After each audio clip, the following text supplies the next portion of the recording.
So, on tonight's PS, by the way, we're going to talk about perceptions.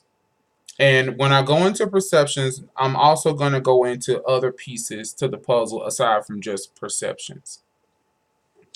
So, one of the things that people use, especially in the psychology realm, is perception is reality. Okay? Perception is only the reality of the person who has the perception. Okay? One of the examples that my teacher used in class was she remembers at being a child and her sister got a bike. And she remembered that she didn't get one and she was upset because she didn't get a bike and she wanted a bike like her sister had a bike. Her perception was that her parents didn't love her as much as they loved her sister. The reality was that it was her sister's birthday.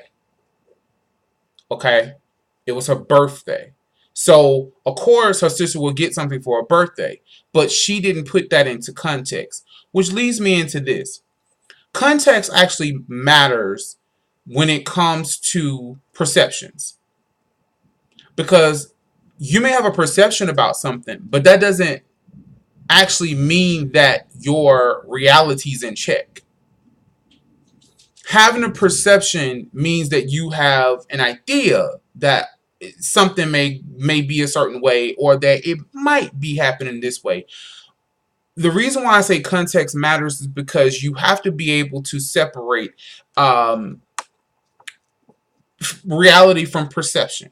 Because perception can be misleading at times, whether good or bad, it can be misleading. And if you don't put a reality check on the perception, then the only thing you're walking away with is just the perception of something taking place versus the reality of what's actually taking place. Okay? When dealing with perceptions can be a good thing also at times. At times. But without there being a reality check on that perception, then you just are just kind of flying around these ideas in your head about what you think is actually happening and you don't actually know what's happening. One of the things that I've seen in many communities, LGBT, straight, any black community, white community, whatever, in the dating world is that sometimes there aren't realities put on certain things. And I'm known for saying this even in my professional counseling sessions. I'm known for saying that there are it people in the world. There are. And I think that pretending as if they're not it people in the world is kind of lying to people, so to speak. Because I think that in some ways, I think in some ways we kind of have an idea in our head that there's this ideal person for us, a perception that there's this ideal person for us. And although I do feel like there's somebody for everybody, I don't think that necessarily changes people's perception about who they may end up with, right? So your perception is okay. I know that this person out there for me, and this is the type of person I like. Which is when people ask me all the time, "Well, what's your type? Do you have a type?" And then I don't actually have a type. I really don't. I have preferences, but it's a preference. It doesn't necessarily mean that that's what I'm going to get because my thing is, I think you can have preferences, but not be so blocked off with just those preferences that anybody that doesn't meet the criteria of the preference, then they're already eliminated.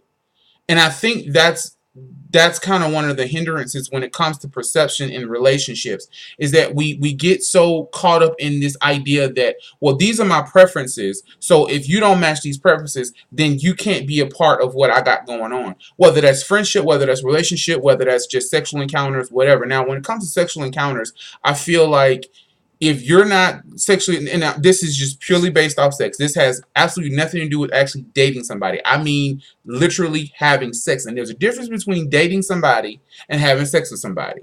Dating means you actually go out or have a dinner at home There's no sexual nothing going on.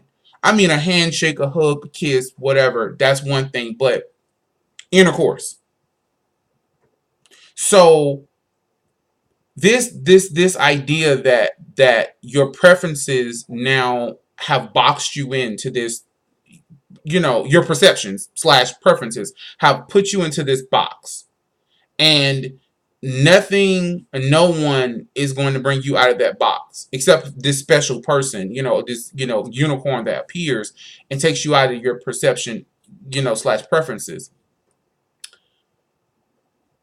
The reason why I tell people, and I've told one of my besties this before, because she has a tolerance for, she likes taller men. That's her thing. She likes tall. She doesn't like shorter guys.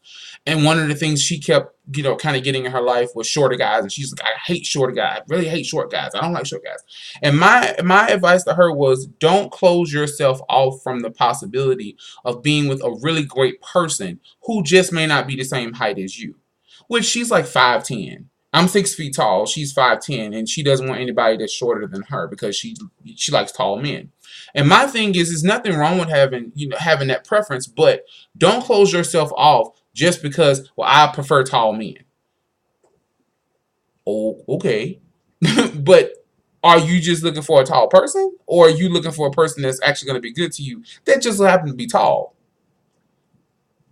I would rather date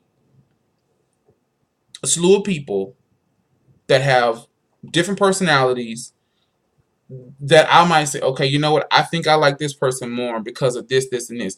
They don't fit all of my preferences, but this person has a great personality, has a great smile, a good head on their shoulder, and it not be so much of a preference to the physical. Because one of the things that I talk to people about all the time is, they say they like personality. Oh, they have a great smile. Oh, they have beautiful eyes. It's like, okay, if that's really, really what you like, then it shouldn't matter what package it comes in. Right? You get caught up in these preferences and perceptions. How does, if the person doesn't necessarily look the part or come in the package that you want them in, you discard them. The person has all the different things you ask for, a career, don't stay at home with their mama, or a parent, doesn't have kids, just everywhere. you know, all these things that have nothing to do with the physical, you say that you want, and then you're presented with this person, but because they don't come in the right package, you just say, okay, well, that ain't the package I want, so I'm gonna return that back, because yeah, they're a good person, they sweet, they this, they that, but they ain't in the right package, so I'm gonna push that to the left. Which brings me to my next point. Just because something doesn't come in the package that you want it in doesn't necessarily mean that that's not the person for you. Again, that goes back to that whole preference thing. It's fine to have preferences, but it doesn't mean that you should block yourself in to just those preferences alone, because you could possibly end up by yourself. And I understand that there are some people that are okay with being by themselves for the rest of their life. That's okay. If that's the case, I'm not talking to you. I'm talking to people who actually want somebody in their life. Because one of the things that I tell just to my clients, I tell those people that I do life coaching with, is that I don't mind being alone. I just don't want to be alone. There's a difference. I don't. It's not that I gotta have somebody. I want to have somebody. No, it's just I prefer to have somebody in my life versus just being by myself. With my dog. Around it, and yeah, that's it. I can be content with that, but I would rather be happier. I'd rather be happy with somebody in my life that I feel like meets the criteria, that it may not be in the package I necessarily want, but it is somebody I can be with and be happy with. And I think happiness is pretty much the key to everything that I'm saying here, is that, yeah, the package may not be the best, but happiness is always great.